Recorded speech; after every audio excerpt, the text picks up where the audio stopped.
This is the Global Podcast Network, where executives and professionals connect, share, and inspire. Stay tuned for the conversations that drive success.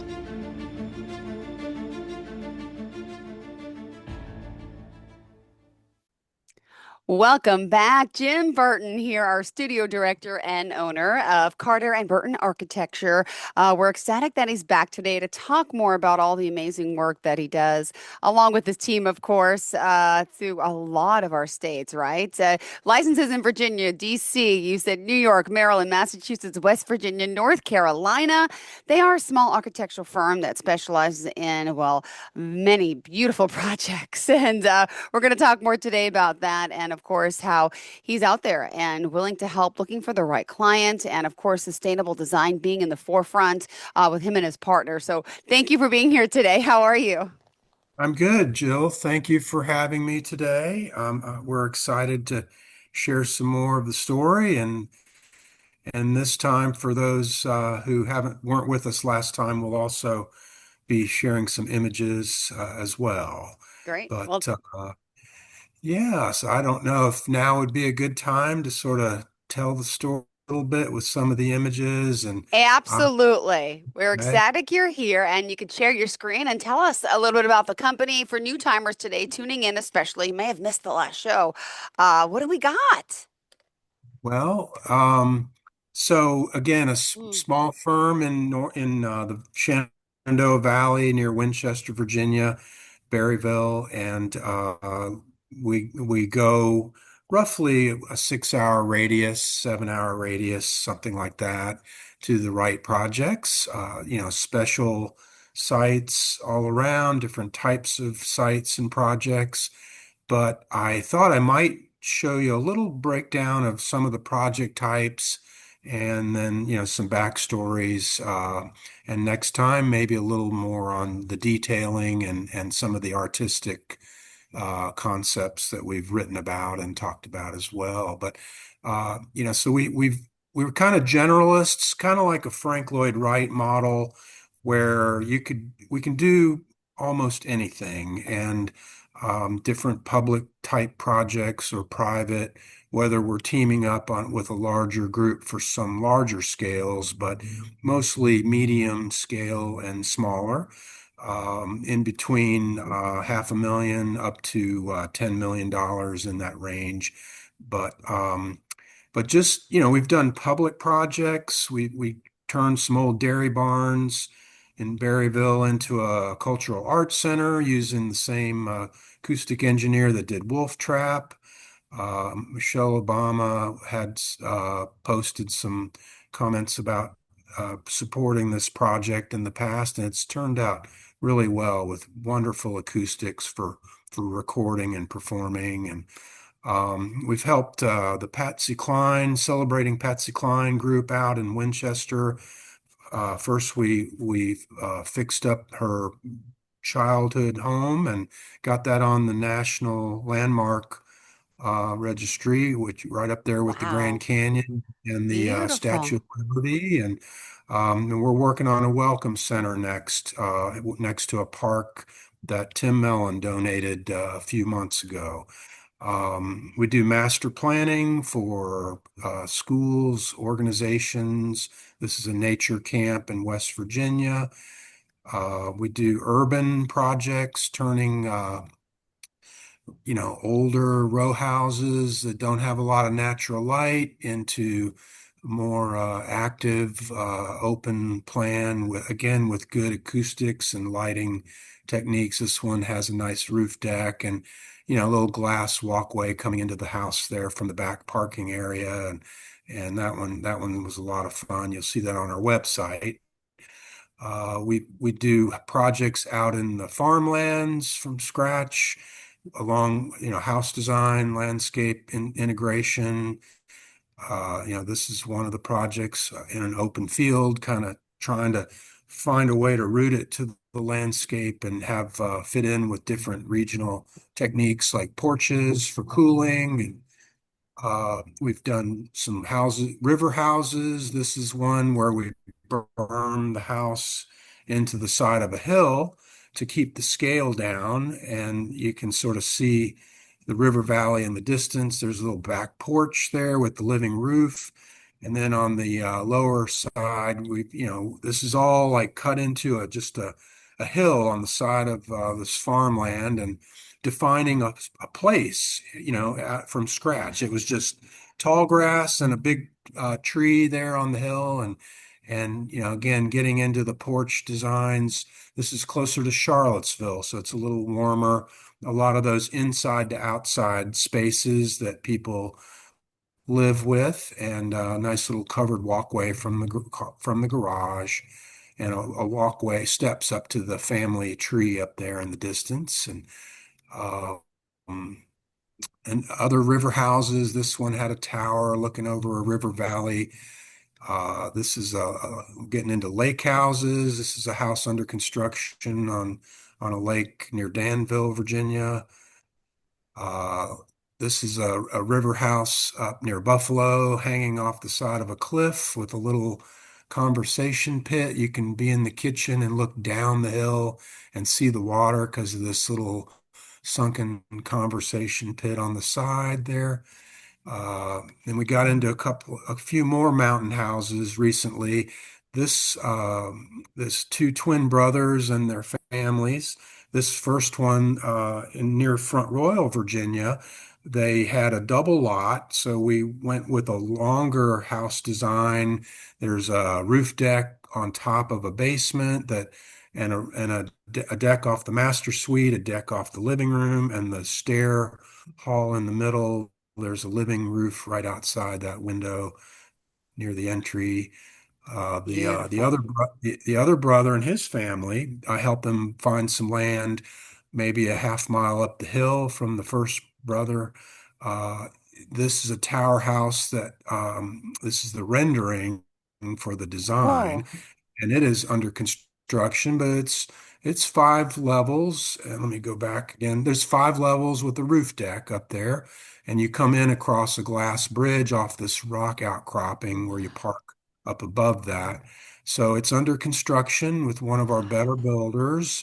And some of this will get filled in, so it won't look as tall with the sloped land once it's done. But you can see that bridge coming across from the parking area, and we got a really neat concrete chimney Whoa. going, and views from the kitchen and living room, little deck off the kitchen, and then there's a roof deck, that is going to have just incredible views out there. And so that's a lot of the kind of stuff that we've done more recently, and finding the right clients that enjoy creating something new from scratch that will be a legacy for them, for their families. And we like to work with whatever the wishes and the budgets, and really focusing on sense of place and fitting to the landscapes, in an appropriate way. But so now, last time we talked, we went over some of the beginnings of our experience, and you had asked about maybe seeing this project and some of the others in Yes. that Yes. time frame. So we as I was saying, I've done some experimenting, Hmm. uh, design build projects, and helping write books about that education process. The first house was the Studio Loggerheads back in the mid 90s. Again, when the internet was just starting to be invented, Hmm. and I called this at the time a satellite office house. The idea was I could live and work from this remote mountaintop project. There were trees laying on the ground. We did milling timbers from trees on the site from the Hmm. microclimate there. And we only took down trees for the driveway, the septic field, and the house. So it was mainly woods even after the build, and right on this rock outcropping dropping. So this experience, I mean, one column here actually roots to a boulder, and this gave me the confidence for, building like the tower house, Mm-hmm. which is more steel, a lot taller, but, just living and building with this kind of environment. This project had a lot of recycled materials and passive details, traditional stucco. So it didn't really have air conditioning at the time, and just used the wood stove to warm the house, and it was a lot of fun for about 10 years. Lots of bears and blueberries and all kinds of things. But then my I joined my partner after that, and we worked on this house together, Matoka. It was the first green modern house that the Washington Post wrote about in '99. The couple wanted, they liked Frank Lloyd Wright, and they wanted a house with passive solar ideas and open plan. So we kind of worked on a pinwheel concept that sort of sectioned off some different quadrants of the landscape. There were some stone fences, but this is the south facing side where you see the roof overhangs that shade in the summer, and in the winter the sun comes in lower and warms up the stone and concrete details. And you can see a little bit of the layout here with the remote carport idea, but there was a parking court that you could pull up and come in to this central part of the house, and that was a lot of fun. It was early SIPS panels, and working with a lot of principals from George Nakashima, Soul of a Tree, worked with the same builder that helped with that Loggerheads project as well. And sort of after that, another experimental house that I worked on was Boxhead. We sold the little studio on the mountain and came down into the valley and tried sort of flat landing, lifestyle, and on this one experimented with SIPS panels and leaving them exposed. So we have some glulam timber beams, some high windows. There's a double thick concrete block wall with stucco inside and out, and then this sort of box in a box concept.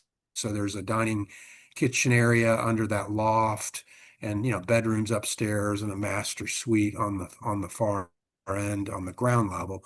But I did the concrete countertops with a friend, and Wow. staying up 4 in the morning, working it, and did a lot of the detailing in by hand. And so just again testing ideas. And next week I'll show a minimalist barn that used some of these techniques from this project as well. Mhm. We did the people that bought Studio Loggerheads, they I mentioned that I had done some sketches for a painting studio. It's one of Mm-hmm. my hobbies, and cartooning and painting, and they asked to see the sketches of the Okay. concept, and and they said, "Hey, let's build it or something kind of like it." And so we did this yoga studio right next to Loggerheads, and it was again the first LEED Gold house in the Southeast U.S. And it used curved SIPS panels, living roof, and some geothermal, that concrete that takes pollution out of the air, TX Active, and some other techniques. But it was a lot of fun. I had been a big fan of Maya Lin and some projects that she did, the Vietnam Memorial. And so I'd tracked, she was doing a museum in New York City for African art. I'd read she was testing beeswax on the walls. And so I, I was talking to the clients and, hey, let's not have any art or any pictures on any wall. We'll use all the recycled boards for the concrete. And then I convinced them to use beeswax on the wall. So there's this really neat texture and glow that changes during the day as the light washes across. It almost looks Wow. like elephant skin in a way. It's really neat. Whoa. Then we had some indirect bounce off that stainless steel fish scale. See, there were some bunk beds in the floor. You can see the wood grain turning. So there's three beds. You lift these little side panels, they slide down, and there's some carbon fiber support benches and things, but that's all on the website too. And but that was a lot of fun. Grass and resin handrails above, and just this was a job where I convinced a cabinet maker, window maker, to become a builder so that hey, let's do something with the highest level of craft trim. It's just perfectly cut into the wood, and that's the kind of craftsmanship that we've been showing the younger builders. Hey, come see this. Let's try to get to that level, and a lot of them are starting to do that with us now, which has been really exciting. We have continue to move into new technologies. So, for instance, the SIPs was one thing, and now we're getting into some net zero projects with CLT panels. This is a house at Deep Creek Lake with a roof deck and an indoor pool on the right, little screen porch up above there, and the Akoya type sidings, maintenance-free rain screen details, and so you can sort of see them lifting these CLT panels into place that formed a lot of the pool and some paneling in the project, the roof structures. There's a loft that cantilevers. So, using some software to get to net zero, and that's been a lot of fun working on that one. Then we did a off the grid project. This is a boathouse, guest house that all the wood was Wow. milled on the property, and there's solar panels beyond those trees on a hilltop, and so there's no power lines at all. It's a maybe 400-acre parcel, and just really fun project to all the sheathing and paneling was from the poplar trees on the side, and recycled the board form concrete. I did send one of my employees to work on this, that sort of design build education process. Get your hands dirty, get out there and learn. There was a little slow period one holiday season. So take off a few months, get out there, and he really enjoyed that. And I try to encourage that learning by building. And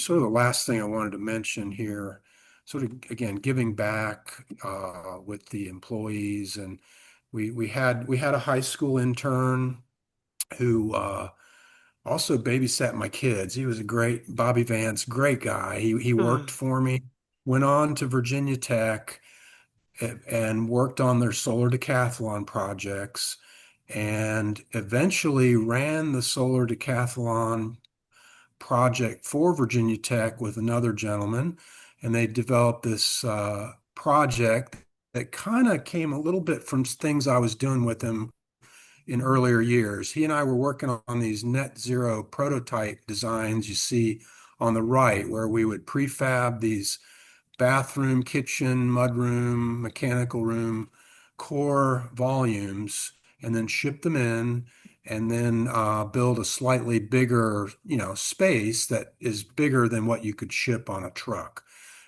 He took that idea 5, 6 years later, maybe a little more, and he did this project called Future House with the students, and that won the Middle Eastern Solar Decathlon. There he is accepting the award up at the right. I had gone down to visit the project when it was in development, and we took these pictures. The building burned down 3 weeks later, and this stuff was all gone. Just by chance, I documented this for the books we were writing, and they did rebuild it and use the knowledge, and Wow. it turned out this is the final product.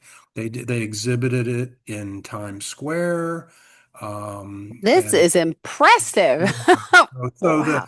the future of design is in good Yeah. hands, and we want to continue lecturing and writing to share the knowledge, and you know, but I will. I'm trying to. Have I stopped sharing here? Nope, you're still on. That's okay. Not yet. Okay, There you go. okay, Wow. okay. So, but anyway, so that's a lot of things going on, and the next time we meet, I did want to start showing more of some more unique aspects of projects, details, and tie it into some of the art writing and integrating art and architecture and music and some of those things we've done with furniture design, outbuildings. There's a lot of neat opportunities to get design into your life and at different scales. But boy, the time just flies here when we're I having fun. know. It sure does. And I mean, just got to commend you on this amazing, beautiful work. And how can people reach out to you if they're interested? Yeah, so our website, carterburton.com, you can see the work there. And I'm Jim at carterburton.com. I'm the owner, and you can call my direct line 540-550-4440, or the office line 955 it's 540-955-1644. And but we're always open and love to meet new people.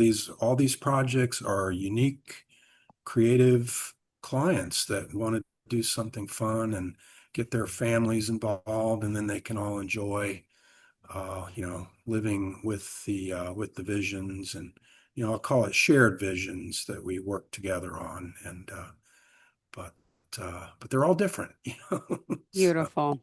Well, thank you yeah. so much. Pleasure having you here. And thank you for sharing all this. Looking forward to see what's in store for next time. And I think next week is Thanksgiving. I don't think we're going to be here. So um, No.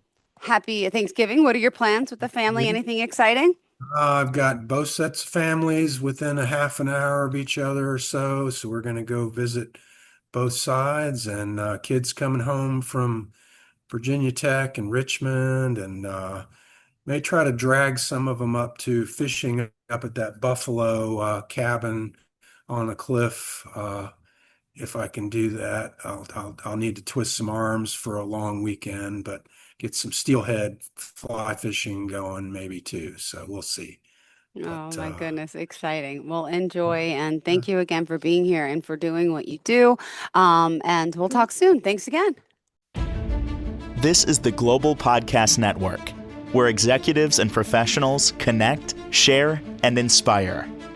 Stay tuned for the conversations that drive success.